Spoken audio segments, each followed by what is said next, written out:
ಕಾಶ್ಮೀರದ ಪಹಲ್ಗಾಮ್ನಲ್ಲಿ ಉಗ್ರರ ದಾಳಿ 26 ಜನರನ್ನ ಬಲಿ ಪಡೆದುಕೊಂಡಂತಹ ಭಯೋತ್ಪಾದಕರ ವಿರುದ್ಧ ಪ್ರತೀಕಾರ ಆಗಬೇಕು ಅಂತ ಹೇಳಿ ಈಗ ಭಾರತೀಯ ಸೇನೆ ಪಣ ತೊಟ್ಟಿದೆ. ನಿನ್ನೆ ಪ್ರಧಾನಿ ನರೇಂದ್ರ ಮೋದಿ ಅವರು ಸೇನೆಗೆ ಪರಮಾಧಿಕಾರವನ್ನು ಕೊಟ್ಟಿದ್ದಾರೆ. ಹಾಗಾಗಿ ಪಾಕಿಸ್ತಾನದ ವಿರುದ್ಧ ಯುದ್ಧ ಫಿಕ್ಸಾ ಅನ್ನುವಂತಹ ಪ್ರಶ್ನೆ. ಸೇನೆಗೆ ಪರಮಾಧಿಕಾರವನ್ನ ಪ್ರಧಾನಿ ನರೇಂದ್ರ ಮೋದಿ ಅವರು ಕೊಟ್ಟಿದ್ದಾರೆ. 3 ಸೇನೆಗಳಿಗೆ ಮೋದಿ ಸಂಪೂರ್ಣವಾದಂತಹ ಸ್ವಾತಂತ್ರ್ಯ ಕೊಟ್ಟಿದ್ದಾರೆ. ಇದರ ಬೆನ್ನಲ್ಲೇ ಪ್ರಧಾನಿ ನರೇಂದ್ರ ಮೋದಿ ಅವರು ಇವತ್ತು ಸರಣಿ ಸಭೆಯಲ್ಲಿ ಭಾಗಿಯಾಗ್ತಾ ಇರುವಂಥದ್ದು. ಇವತ್ತು ಮೂರು ಮಹತ್ವದ ಮೀಟಿಂಗ್ನಲ್ಲಿ ಪ್ರಧಾನಿ ನರೇಂದ್ರ ಮೋದಿ ಅವರು ಭಾಗಿಯಾಗ್ತಾ ಇದ್ದಾರೆ.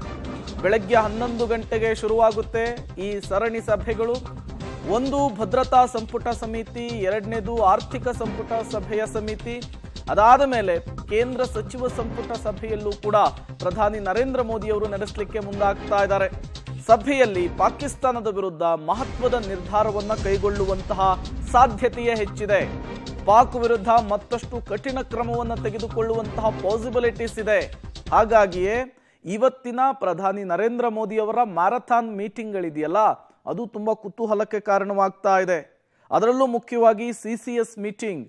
ಇದು ಪಹಲ್ಗಾಮ್ನ ಅಟ್ಯಾಕ್ ಆದ ಮೇಲೆ 2ನೇ ಬಾರಿಗೆ ನಡೀತಾ ಇರುವಂತಹ CCS ಮೀಟಿಂಗ್ ಇದು.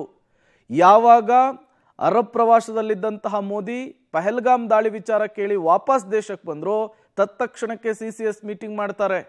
ಪಾಕಿಸ್ತಾನದ ವಿರುದ್ಧ ರಾಜತಾಂತ್ರಿಕ ಸಮರವನ್ನ ಸಾರಿದ್ದಾರೆ. ಇವತ್ತು 2ನೇ CCS ಮೀಟಿಂಗ್. ಇದರಲ್ಲಿ ಯಾವ ರೀತಿಯ ನಿರ್ಧಾರ, ನಿಲುವುಗಳು ವ್ಯಕ್ತವಾಗುತ್ತೆ ಅನ್ನುವಂತಹ ಕುತೂಹಲ. ಅದರ ಜೊತೆಗೇನೆ ಈ ಪಹಲ್ಗಾಮ್ನ ದಾಳಿ ಆದ ನಂತರ ಮೊದಲ ಕ್ಯಾಬಿನೆಟ್ ಮೀಟಿಂಗ್ ಕೂಡ ಇವತ್ತು ನಡೀತಾ ಇದೆ.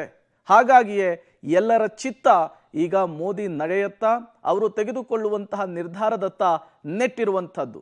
ಹಾಗಾದ್ರೆ ಇವತ್ತು 3 ಸಭೆ, ಏನೆಲ್ಲ ಚರ್ಚೆ ಆಗಬಹುದು, ಯಾವುದಾದ್ರೂ ಒಂದು ನಿರ್ಧಾರಕ್ಕೆ ಬರುವ ಸಾಧ್ಯತೆ ಇದೆಯಾ?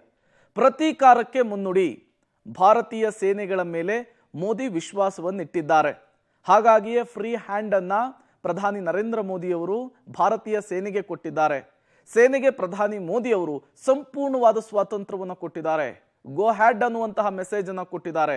ಭಯೋತ್ಪಾದಕರ ನಾಶಕ್ಕೆ ಸೇನೆಗೆ ಪರಮಾಧಿಕಾರವನ್ನು ಕೊಟ್ಟಿರುವಂಥದ್ದು. ಮೋದಿ ಈ ರೀತಿಯ ಪರಮಾಧಿಕಾರ ಕೊಟ್ಟಿರುವುದು ಇದೇ ಮೊದಲ ಅಲ್ಲ. ಈ ಹಿಂದೆ ಏರ್ ಸ್ಟ್ರೈಕ್ ಆದಂತಹ ಸಂದರ್ಭದಲ್ಲೂ ಕೂಡ ಇದೇ ರೀತಿ ಪರಮಾಧಿಕಾರವನ್ನು ಕೊಟ್ಟಿದ್ರು. ದೇಶದಲ್ಲಿ ಭಯೋತ್ಪಾದನೆ ನಿರ್ಮೂಲನೆ ಆಗಬೇಕು ಅಂತ ಹೇಳಿ 3 ಸೇನೆಯ ಮುಖ್ಯಸ್ಥರಿಗೆ ಮೆಸೇಜ್ ಅನ್ನು ಪಾಸ್ ಮಾಡಿದ್ದಾರೆ. ಉಗ್ರರನ್ನ ಹೊಸಕ್ಕಿ ಹಾಕುವಂತಹ ಲೆಕ್ಕಾಚಾರದಲ್ಲಿ ಪ್ರಧಾನಿ ನರೇಂದ್ರ ಮೋದಿ ಅವರು ಈ ವಿಶೇಷ ಅಧಿಕಾರವನ್ನ, ಪರಮಾಧಿಕಾರವನ್ನ ಸೇನೆಗೆ ಕೊಟ್ಟಿರುವಂಥದ್ದು. ಯಾವ ರೀತಿ ಅಟ್ಯಾಕ್ ಆಗುತ್ತೆ, ಯಾವ ರೀತಿ ಪ್ರತೀಕಾರ ಆಗುತ್ತೆ ಅನ್ನೋದೇ ಈಗಿರುವಂತಹ ಪ್ರಶ್ನೆ.